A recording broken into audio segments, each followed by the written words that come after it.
آی قصه قصه قصه یه قصه بی قصه، قصه داریم براتون بچه های مهربون.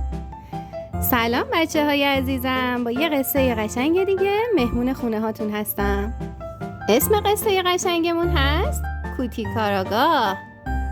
اگه به قصه های کودکانه علاقه داری حتما کانال سرزمین قصه رو سابسکرایب کن و زنگوله کنارش رو هم فعال کن تا هر وقت قصه جدید میذارم با خبر بشی و بیای ببینی. بریم سراغ قصه قشنگ امروز.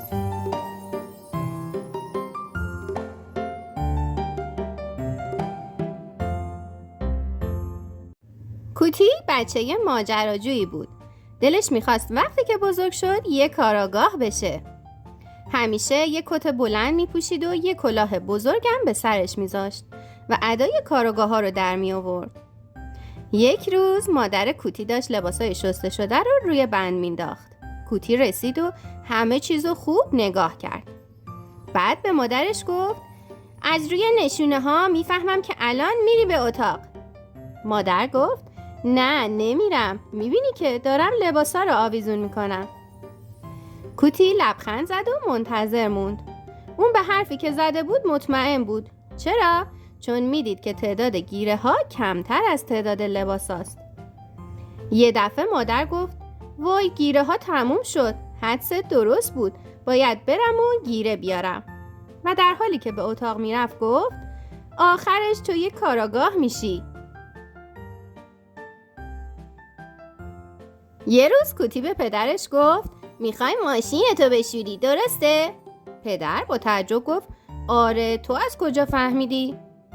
کوتی گفت از روی نشانه ها. پدر گفت کدوم نشانه ها؟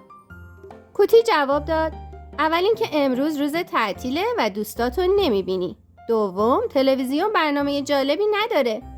و سوم اصلاً حوصله غر زدنهای مامانو نداری.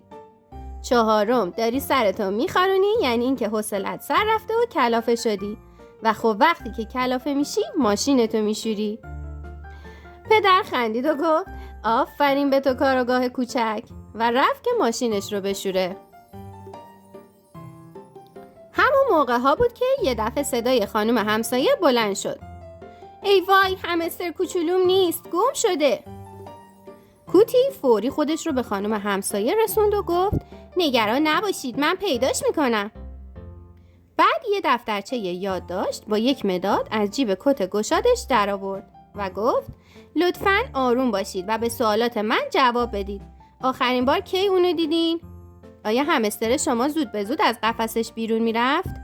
غذای مورد علاقش چیه؟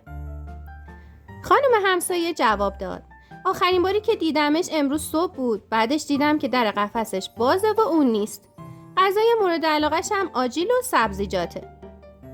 کوتی همه جوابا رو در دفترش یادداشت کرد و بعدم راه افتاد و گفت خب حالا باید همه جا رو قشنگ ببینم. اون وارد خونه همسایه شد. این طرف و اون طرف رو با دقت نگاه کرد تا رسید به قفس. توی قفس یه همستر دیگه هم بود. کوتی فوری پرسید ایشون کی باشن؟ خانم همسایه جواب داد 2 بودن، از وقتی اون یکی گم شده این یکی هم نگرانه. کوتی گفت جالبه و به تحقیقاتش ادامه داد. کمی بعد دوباره شروع کرد به سوال پرسیدن. خب بگید ببینم آیا همستر شما پوفیلا هم دوست داشت؟ خانم همسایه با تعجب گفت خب بله، توی کشوی آشپزخونه همیشه پوفیلا دارم.